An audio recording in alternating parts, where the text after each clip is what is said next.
Hello everyone, and welcome to my General Hospital News YouTube channel. I hope everyone is having a wonderful day. Before we begin, please hit the subscribers button and give this video a thumbs up. Today is Gregory's Memorial Day. Chase writes some notes on a sheet of paper at home. After getting a cup of coffee, Brooklyn delivers him his suit. He takes hold of the box containing his father's ashes after changing. He gives the order for Gregory's medical equipment to be removed at Finn's. He combs Violet's hair afterwards. Finn and Violet are about to leave when Chase and Brooklyn meet them at his apartment. When Finn notices the package Chase is clutching, he wishes he had kept it in the car. However, Chase responds that he is unable to put Chase down and go.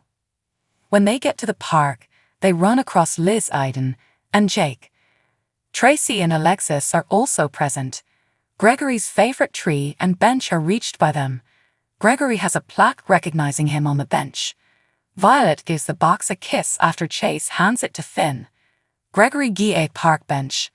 After saying thank you to everyone for coming, Chase talks about his father and how the illness that once afflicted him is no longer able to take from him.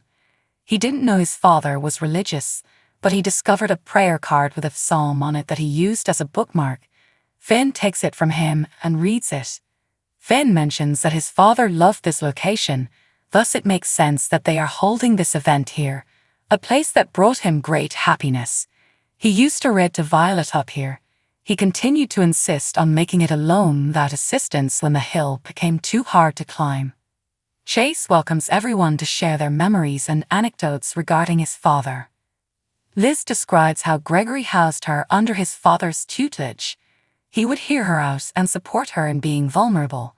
He would sympathize with her and offer assistance. Thanking Chase and Finn for letting them know about their father.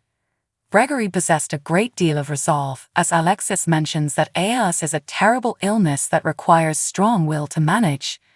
Gregory was the only one who could have persuaded her to jump off of a plane, and he helped her realize the limits she placed on her own life.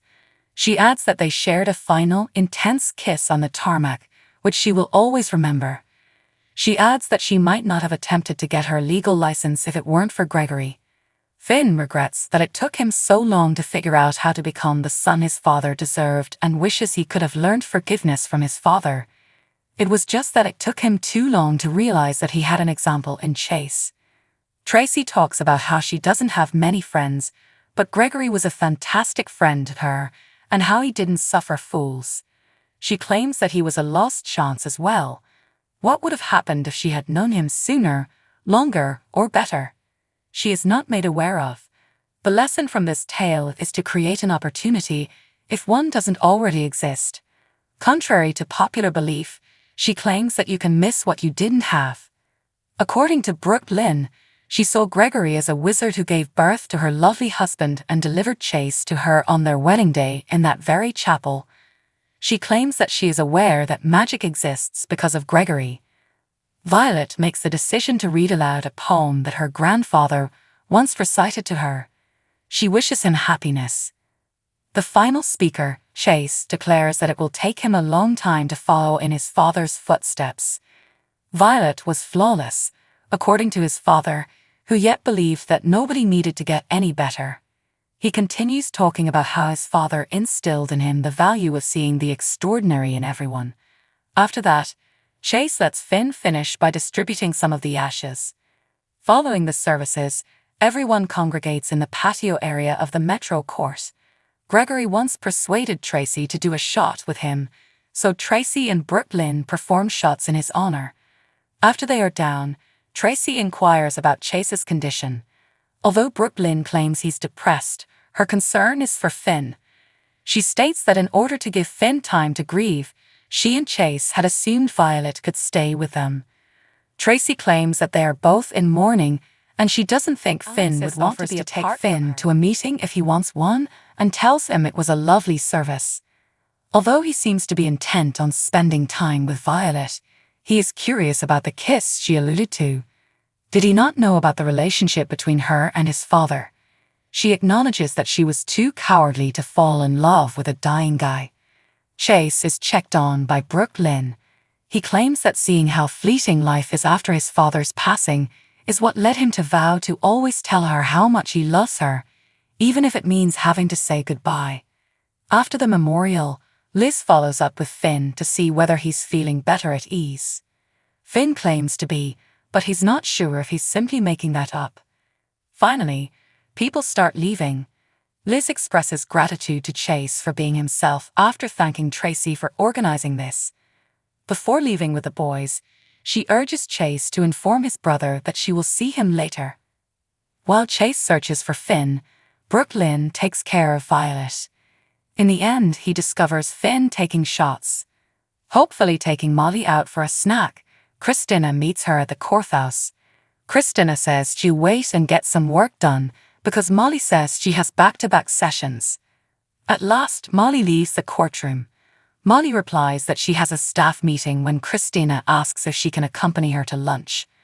After some small talk, Christina finally admits that she knows Molly is aware of what transpired after the wedding, but is acting as though she is unaware of it.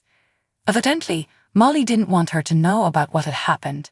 She was able to deduce what had transpired from Blaze's seemingly insignificant comment, so she questioned her and is unlikely to ever forgive her.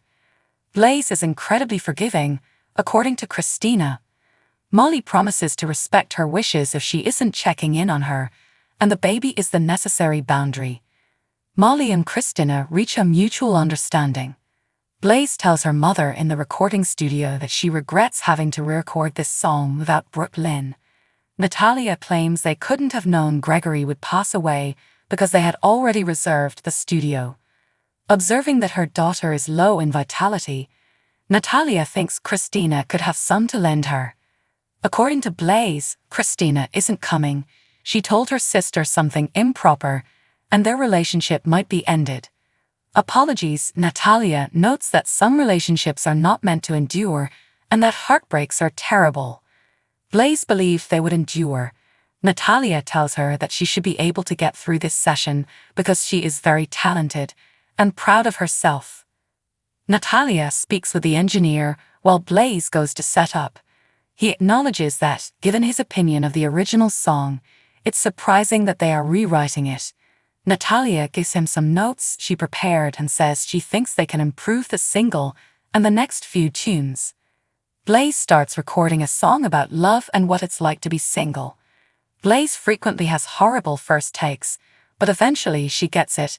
The engineer tells Natalia.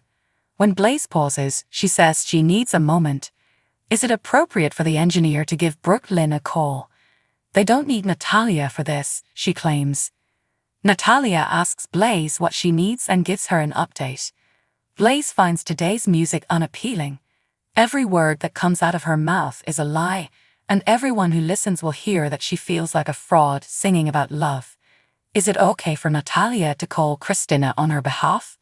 Christina would have come if she had wanted to, according to Blaze, and she most likely feels too wounded and deceived to be near her. Blaze tells Natalia that she doesn't want to discuss the incident further and requests that her mother refrain from questioning Sonny about it as well. Natalia hopes that by stating this now, she is letting others know that these kinds of relationships are just infatuations. Blaze claims to be able to distinguish between true people and stalkers. It's possible that Natalia misunderstood Christina's fandom for love, and sex isn't the same as love. Blaze says she wants her mother to leave so she can finish recording since she's becoming angry now. Hard realities are a mother's responsibility, according to Natalia. With her mother listening, Blaze returns to the recording. Blaze sings her heart out on the second take. Thanks for watching. If you like this video, so please don't forget to subscribe my channel and don't miss any update.